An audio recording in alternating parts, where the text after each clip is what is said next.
बच्चों, कैसे हैं आप लोग।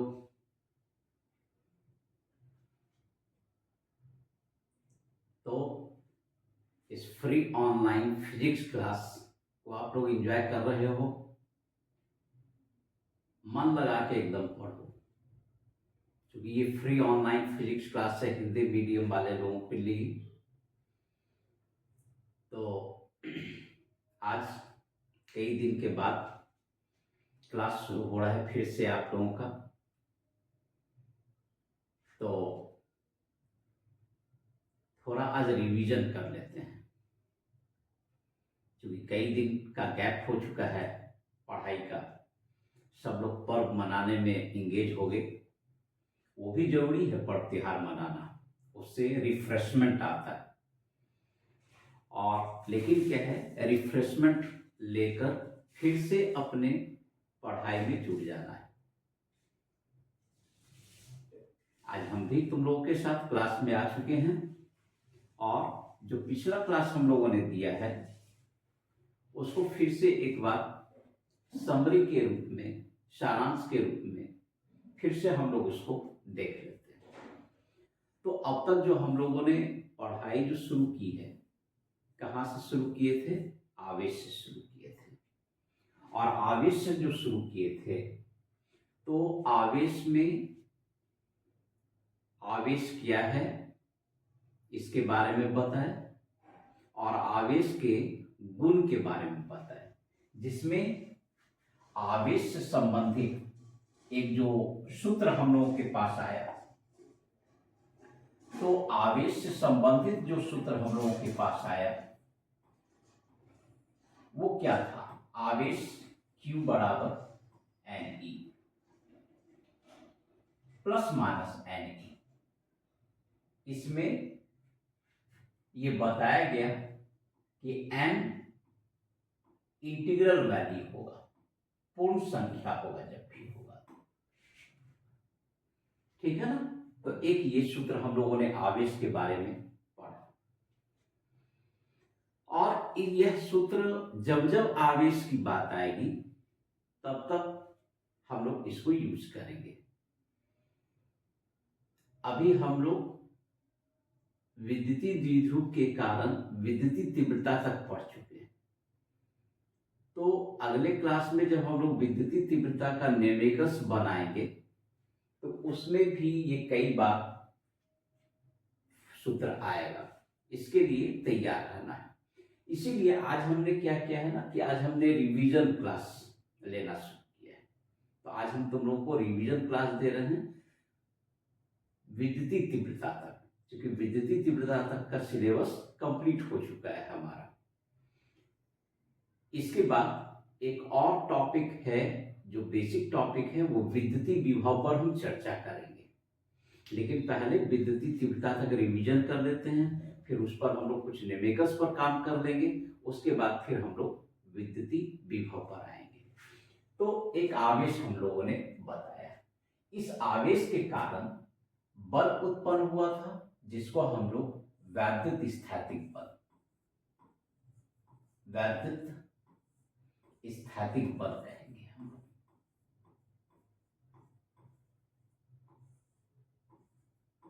तो यह जो वैद्युत स्थैतिक बल है, यह F, और F बराबर हम लोगों ने निकाला था 1/4πε0 epsilon r into Q1 Q2 bye r²। अगर दो आवेश एक दूसरे के निकट स्थित हो Q1 Q2, तो उनके बीच जो क्रियाशील वैद्युत स्थैतिक बल होगा वह विद्युत स्थैतिक बल का मान F equal to 1/4πε Q1 Q2 bye r²। आज के रिवीजन क्लास से एक फायदा होगा, क्योंकि कई नए स्टूडेंट्स जुड़े हैं, उनका भी रिवीजन हो जाएगा और वो अपने लिंक पर आ जाएंगे पढ़ाई पर। ये ध्यान रखना।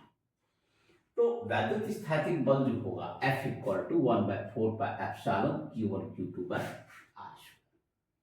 ये दो आवेश, अगर यहां पर दो आवेश एक दूसरे के काफी निकट स्थित हो, यहां पर एक आवेश है जो Q1 है, और इस Q1 से अगर r दूरी पर यदि कोई दूसरा आवेश यहाँ पर Q2 अगर स्थित होता है r दूरी पर, तो उनके बीच क्रियाशील बल जो होगा F बराबर 1/4 Q1 Q2 bye r square. यही बल अगर हवा के लिए या निर्वात के लिए लें, तो यदि दोनों आवेश हवा में स्थित हों तो एयर में ये बल का मान εr1 हो जाएगा हवा के लिए।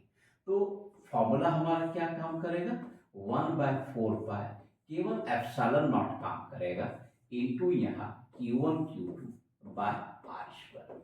जब हम लोग न्यूमेरिकल्स बनाएंगे तो उसमें अगर कोई माध्यम की चर्चा नहीं हो, कोई माध्यम विशेष हमको नहीं दिया हो, तो हम लोग को मान के चलना है कि आवेश जो है हवा या निर्वात में रखा हुआ है, और वैसे स्थिति के लिए हम लोग ये 1/4 Q1 Q2 bye r square सूत्र का प्रयोग करेंगे। और ये अपने आप में एक नियतांक होता है जिसका मान हमने बताया है 9 × 10⁹ into Q1 Q2 bye r square. ये हम लोगों ने बताया, ये डायरेक्ट तुम फॉर्मूला यूज कर सकते हो। और यहां पर ये जो वैद्युत स्थैतिक बल होता है ना, ये वैद्युत स्थैतिक बल दो प्रकार का हमने बताया है, एक तो आकर्षण होगा और दूसरा बल जो होना है यहाँ पर वो विकर्षण होना है। ये भी हम लोग चर्चा कर चुके हैं। और आकर्षण विकर्षण कब होना है, जब समान प्रकार के अगर आवेश होते हैं जैसे प्लस प्लस माइनस माइनस, तो वहां पर विकर्षण होना है। अगर प्लस और प्लस अगर है हमारे पास तो विकर्षण होगा, माइनस और माइनस अगर हमारे पास है यहाँ पर Q1 Q2, अगर माइनस माइनस है तो यहाँ पर विकर्षण होगा। लेकिन आकर्षण जो होना है, आकर्षण तब होना है जब विपरीत आवेश हो, प्लस और एक माइनस हो। अगर एक प्लस है दूसरा माइनस है तो यहाँ पर आकर्षण होगा। ये हमारा वैद्युत स्थैतिक बल हम लोगों ने निकाल कर दिया है। अब वैद्युत स्थैतिक बल के बाद हम लोग जानेंगे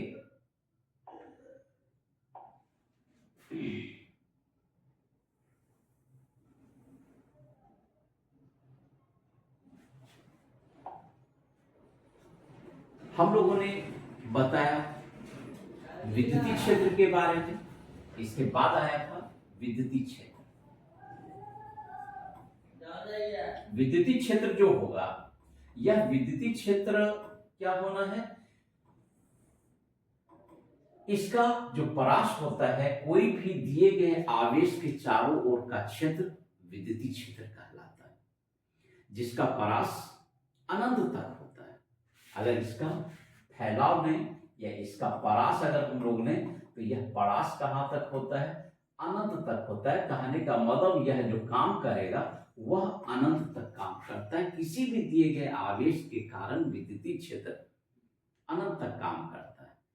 विद्युतीय क्षेत्र क्या होता है, किसी भी दिए गए आवेश के चारों ओर का क्षेत्र जहां तक वैद्युत स्थैतिक बल क्रियाशील होता है उसे वैद्युतीय क्षेत्र कहते हैं। और वैद्युतीय क्षेत्र की जो माप होती है, ठीक है, अनंत तक विद्युतीय क्षेत्र काम कर रहा है। मान ले रहे हैं कि यहाँ पर हमारे पास कोई Q आवेश दिया हुआ है, प्लस Q आवेश अगर दिया हुआ है, तो इसका विद्युतीय क्षेत्र अगर हम लोग लेंगे यहाँ से, तो यहाँ से यह विद्युतीय क्षेत्र कहाँ तक लगना है, अनंत तक लगना है।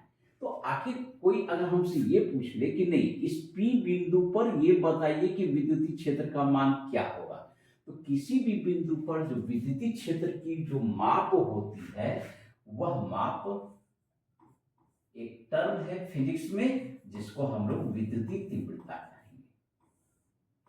विद्युतीय तीव्रता की सहायता से, विद्युतीय तीव्रता, इसकी सहायता से विद्युतीय तीव्रता को ई से इंडिकेट करेंगे, और विद्युतीय तीव्रता की सहायता से हम लोग विद्युतीय क्षेत्र की माप करते हैं। विद्युतीय तीव्रता क्या होता है, अगर यहाँ पर हमें चाहिए विद्युतीय तीव्रता या यहाँ पर चाहिए विद्युतीय क्षेत्र का माप, तो क्या करेंगे, एक +1 कूलम, जिसको हम लोग टेस्ट चार्ज कहते हैं, +1 कूलम आवेश रख देंगे। तो ऑब्वियसली है यहाँ पर कि प्लस प्लस के बीच में क्या, अभी हमने तुरंत समझाया कि विकर्षण होगा, तो जो भी यहाँ पर विकर्षण बल काम करेगा एकांक धनावेश पर, तो एकांक धनावेश पर क्रियाशील जो विद्युतीय बल होगा उसे ही हम लोग विद्युतीय तीव्रता कहेंगे। तो इस तरह से विद्युतीय तीव्रता क्या हुआ, विद्युतीय तीव्रता जो हुआ है वह एकांक धनावेश पर क्रियाशील बल है।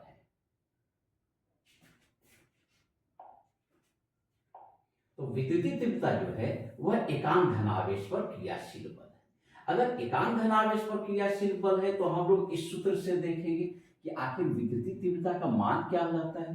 तो विद्युतीय तीव्रता का अगर हम लोग मान निकालेंगे तो Q1 का वैल्यू यहाँ पर क्या हो गया, Q हो गया, और Q2 का वैल्यू क्या हुआ, +1 कूलम आवेश हो गया। अगर हम लोग मान रखेंगे तो विद्युतीय तीव्रता भी विद्युतीय बल है, एकांक धनावेश पर क्रियाशील बल। एक्चुअली विद्युतीय तीव्रता है क्या, विद्युतीय तीव्रता है एकांक धनावेश, एकांक धनावेश पर क्रियाशील बल, एकांक धनावेश पर क्रियाशील बल।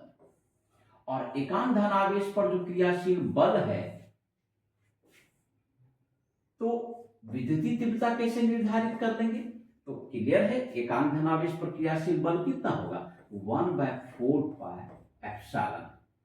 अगर कोई माध्यम नहीं दिया होगा तो इसको हम लोग एप्सिलॉन नॉट लिख लेंगे, अदरवाइज एप्सिलॉन का value epsilon not epsilon R into यहाँ पर कितना हो जाना है, Q1 Q2। तो Q1 तो हो गया Q, और Q2 का वैल्यू जो हो जाएगा 1, Q1 Q2 बाय कितना R²।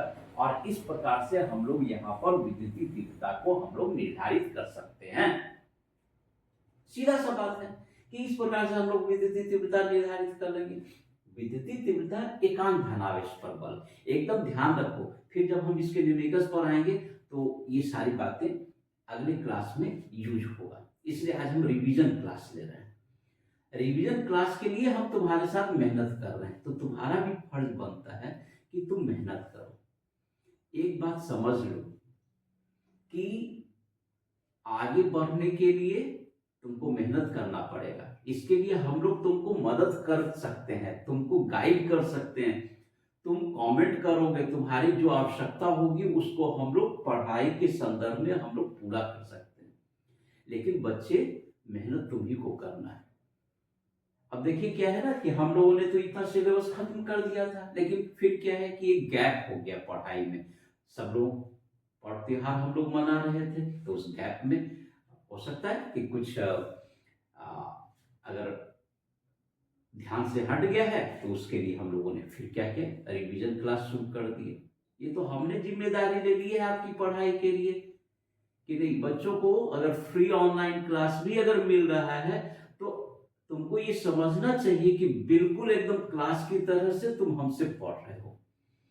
इसके बाद भी अगर कहीं पर कोई परेशानी अगर तुमको समझ में आ रहा है कि नहीं ये परेशानी, पर्सनल कांटेक्ट करो। मेरा तो व्हाट्सएप नंबर तुमको दिया हुआ है, व्हाट्सएप पर कांटेक्ट करो, मेरे लिंक पर कांटेक्ट करो, जिस लिंक से तुम अभी क्लास कर रहे हो हमसे, उस लिंक पर तुम टाइप कर सकते हो कि सर हमें ये परेशानी है, हम देखेंगे उसमें कहाँ पर क्या किया जा सकता है। हम तुमको उस जो भी परेशानी होगी उससे रिलेटेड कुछ हम मदद करने की कोशिश करेंगे तुमको। लेकिन क्या है, पढ़िए, जब तक पढ़िएगा नहीं तब तक कुछ होगा नहीं। एक बात जान लीजिए, हर लोगों का एक अभी, जैसे तुम्हारे घर का एक अपना लिविंग स्टैंडर्ड है, हमारे घर का एक अपना लिविंग स्टैंडर्ड होता है, तो हर लोगों का एक अपना अपना स्टैंडर्ड। अगर उससे अगर तुमको आगे बढ़ना है, अगर उससे आगे बढ़ना है तो एकदम याद रखो, आपको पढ़ना ही होगा, मेहनत करना ही होगा। बिना मेहनत किए हुए कोई आगे बढ़ नहीं सकता है। ये बिल्कुल यूनिवर्सल ट्रूथ है कि अगर आप मेहनत करेंगे तो आपको बढ़ने से कोई नहीं रोक सकता है। थोड़ा समय लग सकता है, लेकिन क्या है, आप आगे बढ़ेंगे। और जिस भी स्थिति में जो लोग हैं, जिस प्लेटफॉर्म पर या जो भी स्टेटस पर लोग हैं, वहां से अगर आगे बढ़ना किन्हीं को भी, तो उनको मेहनत करना ही होगा। अभी तो आप बच्चे हो, आप स्टूडेंट हो, तो आपके पास सिर्फ एक ही काम है बस पढ़िए, सिर्फ पढ़िए, पढ़ के अपने आप को आगे लाइए, अच्छा रिजल्ट कीजिए, अच्छे जगह पर पहुंचने के लिए मेहनत कीजिए। एकदम याद रखना मेरी इस बात को, ठीक है। चलते हैं फिर हम लोग अपने क्लास पर। तो विद्युतीय तीव्रता क्या है ना, एकांक धनावेश पर क्रियाशील बल था। अब हमने यहां पर क्या बताया कि विद्युतीय तीव्रता ही क्या है, विद्युतीय क्षेत्र का माप है। विद्युतीय क्षेत्र ही विद्युतीय तीव्रता है और विद्युतीय तीव्रता ही विद्युतीय क्षेत्र का माप है। एकदम इस बात को ध्यान रखना। अब विद्युतीय तीव्रता जो हम लोगों ने निकाला वो विद्युतीय द्विध्रुव के कारण निकाले थे। तो यहां पर एक टर्म और हम लोगों ने पढ़ा है, विद्युतीय द्विध्रुव हम लोगों ने पढ़ा है।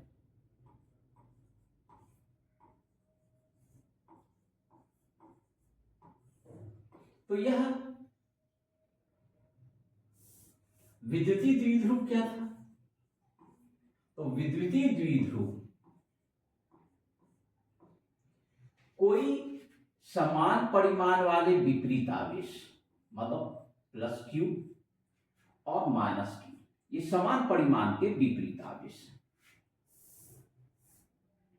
माइनस क्यू प्लस क्यू अगर एक दूसरे के बहुत निकट स्थित हैं, याद रखो हम क्या शब्द यूज कर रहे हैं, एक दूसरे के बहुत निकट यदि स्थित हैं, प्लस क्यू और माइनस क्यू एक दूसरे के बहुत निकट स्थित है, तो यहां पर ये जो आवेश दिखाया जा रहा है ये माइनस क्यू है, ये प्लस क्यू है, एक दूसरे के बहुत निकट स्थित है।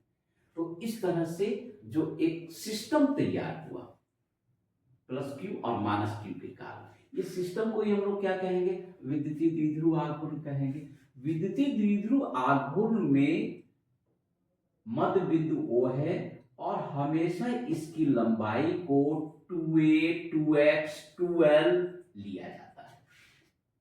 वो इसलिए कि हमें हमेशा कैलकुलेशन में आधी लंबाई की जरूरत होगी, और जब आधी लंबाई की जरूरत होगी तो फिर हम लोग 2a को a कर लेना आसान होता है, इसलिए हमेशा इसकी लंबाई को हम लोग 2a लेते हैं। इसके बाद आता है विद्युतीय द्विध्रुव आघूर्ण, हमने तुमको समझाया।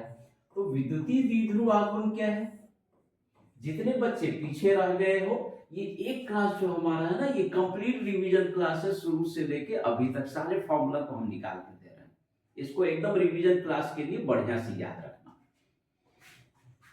तो विद्युतीय द्विध्रुव आघूर्ण जो होगा, तो विद्युतीय द्विध्रुव आघूर्ण बिल्कुल क्लियर है, इसे हम लोग P से सूचित करते हैं, और यह इक्वल होता है किसी एक आवेश का परिमाण ले लो, प्लस माइनस नहीं, किसी एक आवेश का परिमाण और द्विध्रुव की लंबाई 2a का जो गुणनफल होगा उसे हम लोग विद्युतीय द्विध्रुव आघूर्ण कहेंगे। इस तरह से इसका जो सूत्र होता है P equal to twice QA, जो कि 2a से हमने मल्टीप्लाई कर दिया, तो यही हमारा विद्युतीय द्विध्रुव आघूर्ण का सूत्र हो गया। एक बात यहां पर और समझना है कि विद्युतीय द्विध्रुव आघूर्ण जो होता है ना, ये सदिश राशि होता है, और अगर यह सदिश राशि अगर है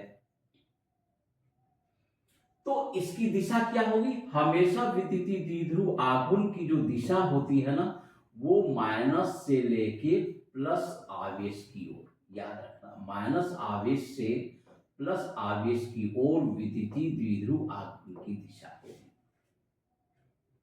और यह सदिश राशि में से आता है। अब इसी विद्युतीय द्विध्रुव आघूर्ण में हम लोगों ने डिस्कस किया है कि विद्युतीय द्विध्रुव आघूर्ण के कारण विद्युतीय तीव्रता क्या होगा। तो विद्युतीय द्विध्रुव आघूर्ण के कारण विद्युतीय तीव्रता अगर निकालें, विद्युतीय द्विध्रुव के कारण, द्विध्रुव के कारण विद्युतीय तीव्रता, विद्युतीय तीव्रता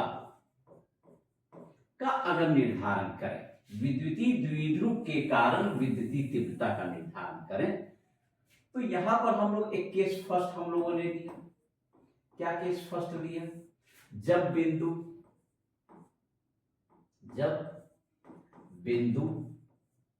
अक्षीय स्थिति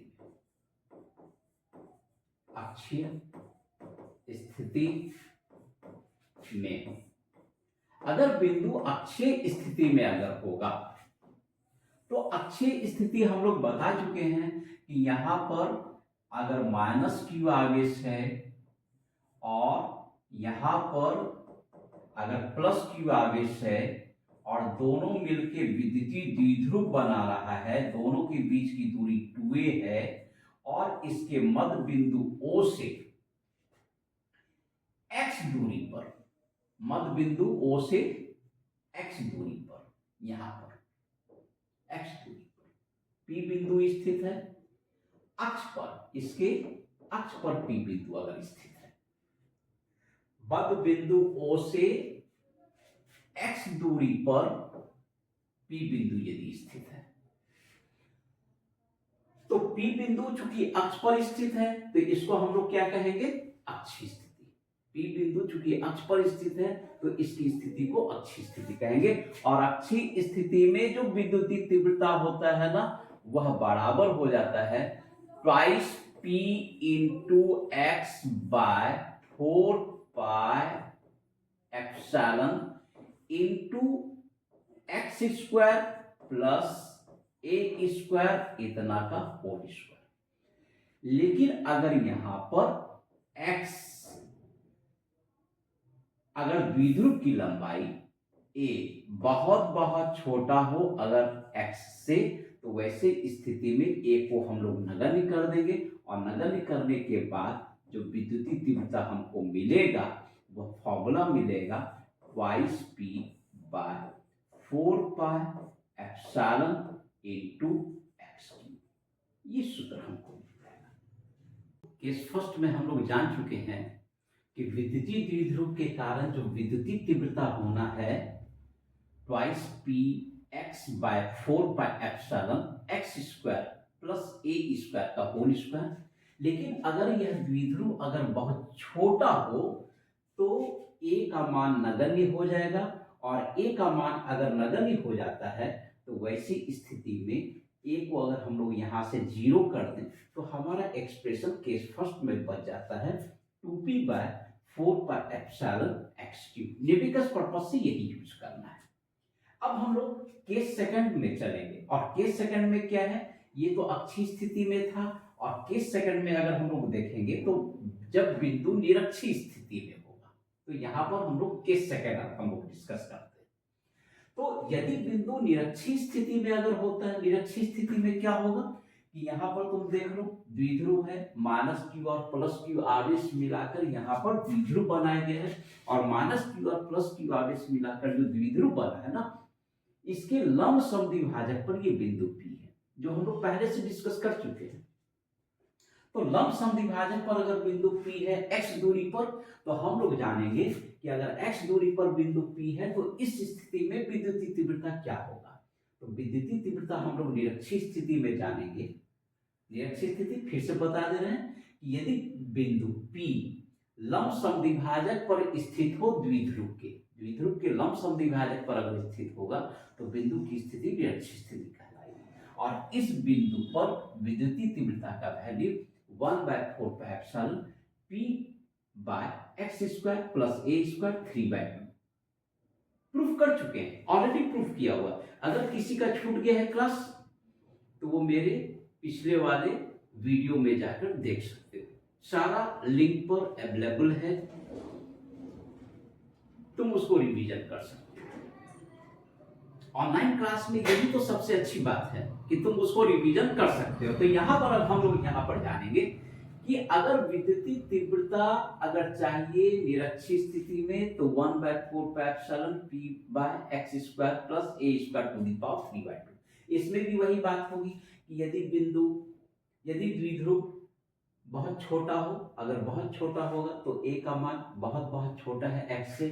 फिर से यहाँ पर हम लोग क्या करेंगे कि a को हम लोग नगण्य कर देंगे, और जैसे ही यहाँ पर हम लोग a को नगण्य करेंगे तो क्या हो जाएगा, यहाँ पर ए को हटाओ तो बच जाएगा ई विद्युतीय तीव्रता ई बराबर पी बटा 4 पर एप्सिलॉन एक्स क्यू। ये हुआ जबकि बिंदु निरक्षीय स्थिति में है।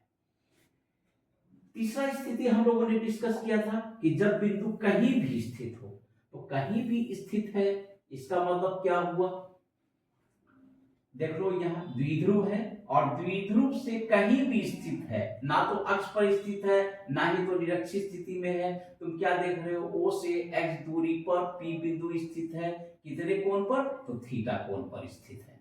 अगर थीटा कोण पर अगर स्थित है तो वैसी स्थिति में विद्युतीय तीव्रता का मान क्या होता है, P बटा 4 पर epsilon x cube root under 3 cos square theta plus 1।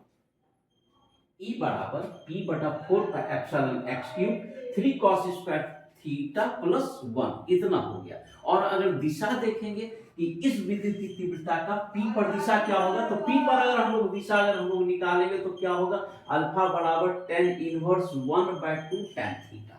यही जो है विद्युतीय तीव्रता का परिमाण और दिशा जबकि बिंदु कहीं भी स्थित हो तो मिलता है।